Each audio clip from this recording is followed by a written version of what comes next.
Hi guys, I am back after having spent a wonderful week in the US. To be honest, I didn't really feel like leaving, but now that I'm back in Denmark, I am itching to resume my DIY refit of Athena. It looks like Athena has survived my absence, at least there are no big gaping holes. The flight home was relatively undramatic, so you know I wasn't flying United, but the airline I was flying with managed to misplace my checked bag with all of the stuff I'd purchased at Defender and on Amazon, and that was kind of annoying, but fortunately since then the bag has reappeared. So why don't we head up and check on the bag and Wilma.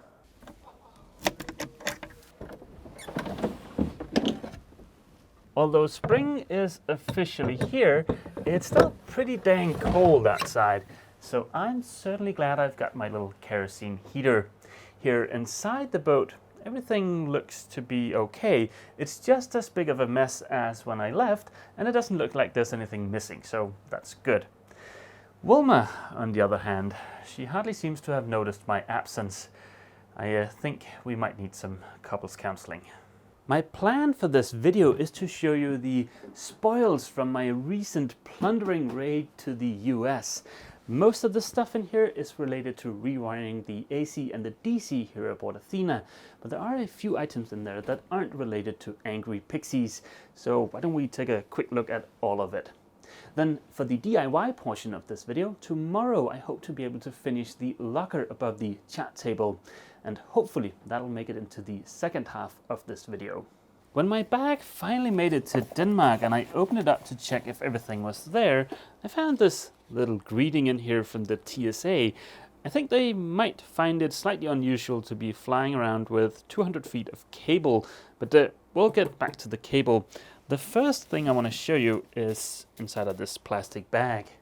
This is a product you might find useful if you're struggling with that classic old boat funk and you don't feel like doing a major refit to keep the funk at bay. This product is called Tea Tree Power, and quoting from the manufacturer's website, it's all natural made with 100% Australian tea tree oil, and supposedly it's great at eliminating odors and also airborne mold. I can't really test the claim about airborne mold, but I can test if this helps alleviate old boat funk. Just in case you're curious, this is not a paid advertisement. This little canister of tea tree power cost me $12 US. This stuff looks a little bit funky, but it smells great, and it's not an overpowering smell. It's kind of a light citrusy smell. I mean, I'm not great at describing smells, but yeah, this stuff is very pleasant.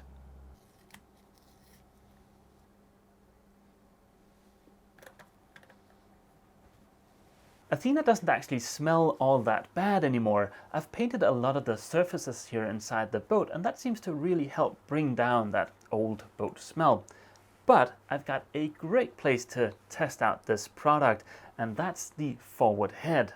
I haven't painted in the forward head yet, and to be honest, I've hardly even cleaned in here, so there is a little bit of an odor in there.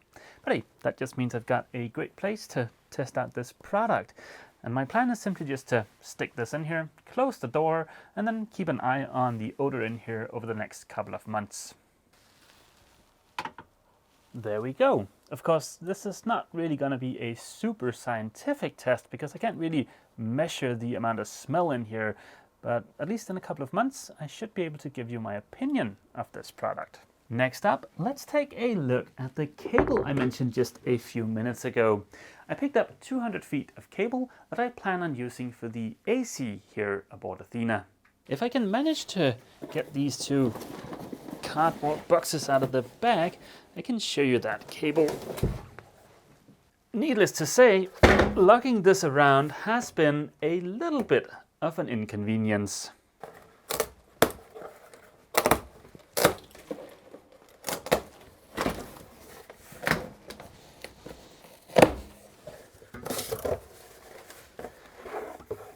This is 14 gauge marine grade tinned triplex cable. If you're on this side of the pond, 14 gauge is the rough equivalent of 2 square millimeters.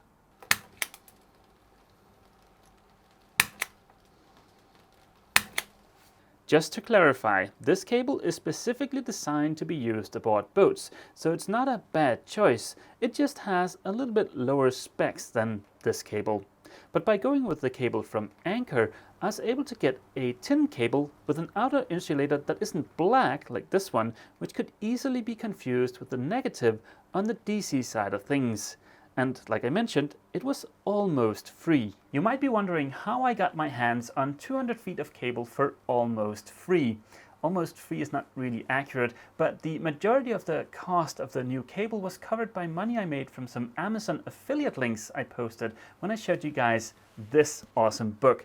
And this is, by the way, still my favorite DIY book when it comes to boat stuff. So I think it's only fair to say thank you so much, guys, for the awesome gift of 200 feet of 14 gauge marine grade triplex cable. It is just what I wanted. The astute will have noted that there is a difference in the color coding between these two cables. These colors are commonly used over here, while these are used in the US. But it's not really that big of a deal. As long as I can keep it straight, it doesn't matter. I'm sure there is at least one keyboard warrior out there in YouTube land right now about to leave an angry comment saying, color coding is important. And sure, color coding is important, but consider the fact that if I manage to pull off my crazy dream of becoming a full-time cruiser, the boat and I are not gonna stick around here in Europe. We're gonna head off to the US or Canada or South America and wherever else. So why should I follow the color coding that's over here when I could get a better cable with a color coding that's commonly used in the US? As long as I stick to one standard and I can keep it straight, I don't see any kind of issue. The next item in my big bag of awesome stuff is 200 nylon cable clamps. Cable clamps aren't really all that glamorous, and these are just very affordable ones made by Anchor. I picked up 200 of these because the ones we've got over here are slightly different and a fair bit more expensive. So I figured, considering how affordable these are, it made sense to pick up enough to rewire all of the AC. And I've got some tiny little stainless steel screws to secure these to bulkheads or whatever else I need to secure the cable to. With the cable clamps out of the way, you might be able to see that there are only two larger items left here in the bag, and this one is the first of those two. And what does this gizmo do, you might ask? Well, once mounted in place, this will give me depth, speed through the water, and water temperature. So it's kind of like a 3-in-1 doohickey.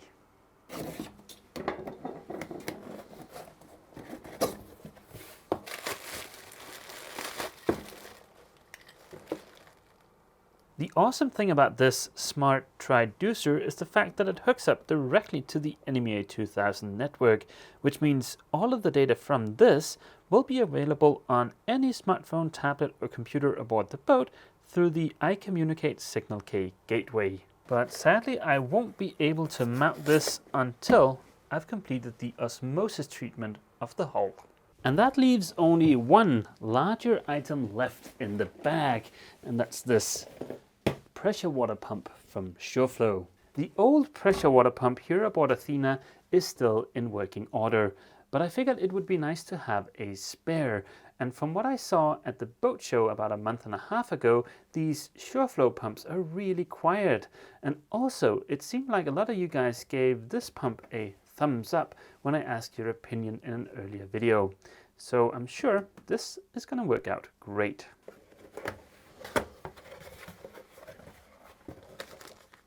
Couple of butt connectors.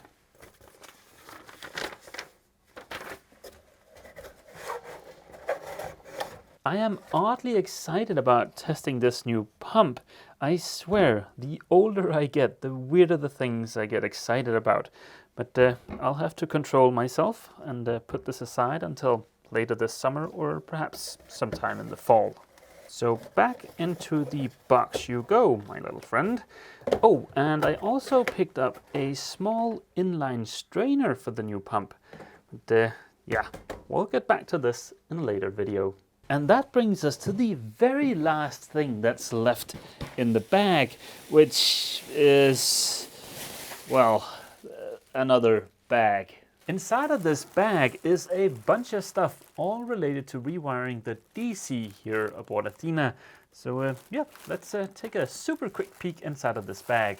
A fuse block, terminal blocks, a bus bar, terminal block jumpers, some extra 15 amp circuit breakers for the available slots in the DC distribution panel, some extra ATC fuses, and a bunch of ring terminals, the good kind. That was all the stuff I brought home with me from the US. I saved a fair bit of money by purchasing it over there instead of over here, and hey, saving money is always good.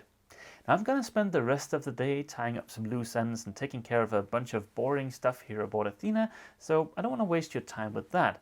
Instead, I'll see you bright and early tomorrow morning.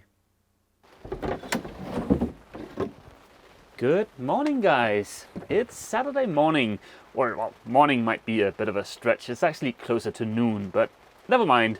Let's get busy. The most interesting item on my to-do list for today is to work on the locker here above the chat table. I think I have all the pieces ready to be mounted. I will still need to cut a hole in this piece over here for the DC distribution panel and enlarge some holes over here, but I'm hopeful I'll be able to show you what this is going to look like once it's done by the end of today. Oh, and I also hope to be able to hook up that LED lighting I showed you a few weeks back. I think a good place to start would be this area over here and get the DC distribution panel lined up and figure out where to cut the hole. And that hole is going to get cut in this piece of plywood. I've received a few comments saying that this piano hinge wouldn't be strong enough to hold the distribution panel and all of the wiring that's attached to it. But this is actually not going to take that much of the load because I've glued a piece of plywood to the back of this, and that's going to rest on this surface here. So yeah, the strain on this should be minimal, I think. So whenever the locker is closed, this supporting piece here will sit directly on top of this. Yeah, I think that's gonna work out great. I've saved the template I made of the DC distribution panel when I first started figuring out what to do with this area. And this comes in very useful now that I need to realign this and cut a new hole. So I would like the top of this panel to be aligned with the two AC panels on the other side of the chat table. I know those are 50 centimeters above the chat table. So if I put this right around here, that should line up with those AC panels. That'll put the panel somewhere around here, and that still leaves enough room for some NMEA multifunction displays underneath it. In fact, I could fit 3 of those if I wanted to, and I only really need 1. I want the top of the panel to line up with this. So all I need to do now is to figure out where to cut the hole. And I've got one of the old pieces to grab some measurements from, so this shouldn't be all that difficult.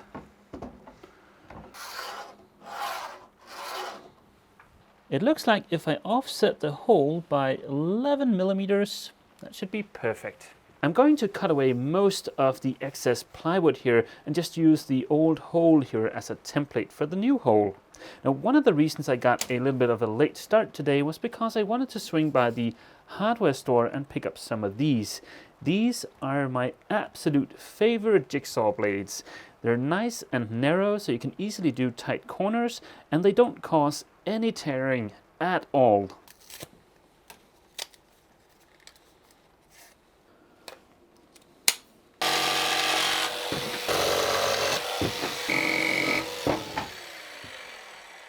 Ta-da! The perfect template for the new hole. All I need to do now is to line this up, trace the hole, and get busy cutting.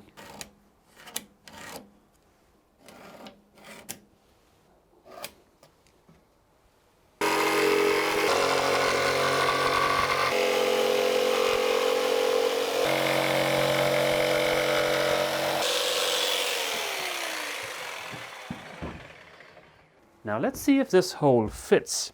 It should, but you never know. I might have messed something up. Yep, there is a little bit of play here, but that's okay. I can just line everything up now, drill the holes, and then when I go to install the panel for good, I'll know it's lined up correctly. With all the holes drilled, I can now go ahead and remove the tape.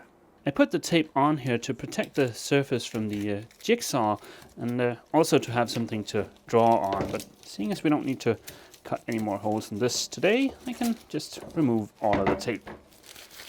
I've put the panel up just to check that everything looks okay, and I think this looks pretty dang spiffy. It is a little bit crooked right now, but that's just because the screws aren't in yet. Next up, I want to secure this piece to the piano hinge.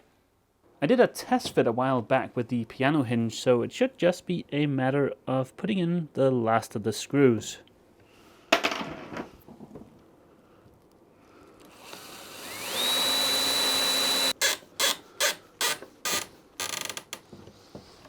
Now that the two pieces are firmly attached, it should just be a matter of putting this up with a couple of screws. Now let's see if this opens. Yeah. I think that's perfect. I've decided to leave the screws like this, and by this I mean visible and accessible, until I'm done rewiring at least the bulk of the DC, because it'll be very convenient to be able to remove all of this by just removing 3 screws. And just like that, the monitor's back up. It's a little bit tight over here, but I can adjust that later on.